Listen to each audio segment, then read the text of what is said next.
Go.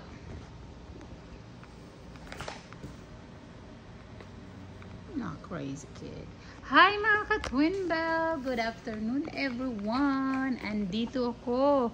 Andito kami ni Ethan sa aming storage. Nag-moving out kami. Tingnan nyo. Aalis na kami dito dahil tataasan na yung renta.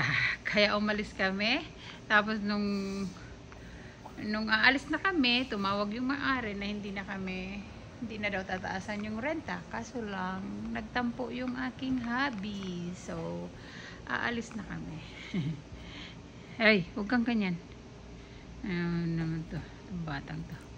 So, ayan. Short update lang tayo sa aming storage. Last na namin to. Last na namin bukas. So, ayan. Kailangan namin mailipat lahat ng gamit sa bahay. At saka lahat ng ito, ng mga pedicure ko, pinamigay na. Andun sila, hinatid nila yung iba. Pinamigay na namin. So, nalugi ako doon, ha. Nalugi kami. Itong mga to, lahat ipamimigay. Pati yung mga yan. Nauna na yung iba, pinamimigay na lang namin kahit kanino. Kasi maraming nagtatanong sa marketplace, puro lang tanong. Tapos pag sasagutin mo naman, wala din. So ganun talaga pag sa marketplace, no? So mabuti pa ibigay sa Goodwill yung iba, tapos yung iba sa mga may negosyong nail salon. Stop it. So, ayan. Konti na lang. Ito na lang natira. Hinatid nila yung dalawa. So, ito na lang natira sa pedicure chair ko. Tsaka meron pang manicure table there. Tsaka ito pa. Dalawang manicure table. Hold on. And then the dryer. So, at ito, ibigay din namin ito. Pinix ni husband yan. Lagayan din ng mga kung ano-ano mga polish yan. Kung ano-ano mga ilalagayan. Pinix niyan. Salamin kasi yan dyan. Tapos nalaglag yung salamin na basag.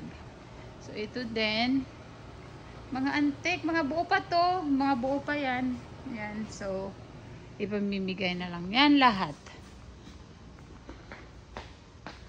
Kasi wala nang time para mag tinda-tinda pa. Puro lang naman tanong. Stop!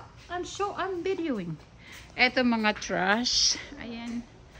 Mag-ano lang ako ng konting remembrance. Oh, di ba? Remembrance namin dito sa storage na to. So, buang yung may-ari kasi tataasan yung ang tagal-tagal na namin dito. Tapos, mahal-mahal na nga ng renta.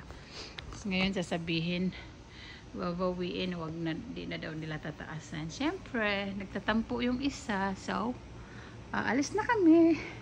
Ito, yan. Konti na lang naman. Kasi nabigay na namin yung iba. So, ilang piraso na lang yung mga chairs. Meron pa ditong table. So, nailipat na rin ni husband yung iba kong mga gamit. Kanina umaga, naglipat din ako ng iba kong mga gamit. So, konti na lang. Kumuha nga ng U-Haul. Kaso lang, palpak din naman yung kinuhang U-Haul. So, walang available. O, ayan yung wrap. Dadalhin ko na lang itong mini wrap namin sa hacking shop. Malit lang naman siya. So, ayan na mga ka-Twin Bell. Short update lang tayo kasi nagmamadali na si Ethan. Say smile first. Smile. Smile. Tamad-tamad. Smile. Hi Ethan. Say something. You want to say something? You want to say something? What? Napagod. He's tired because Daddy asked him to help us, you know. He didn't do nothing. He just only helped a little bit. Putting the stuff in the boxes. That's it. Alright, mga ka-Twin Bell. Bye for now. Thank you so much for the like. Subscribe. And hit the notification. Hey, wait. Don't forget to press the bells.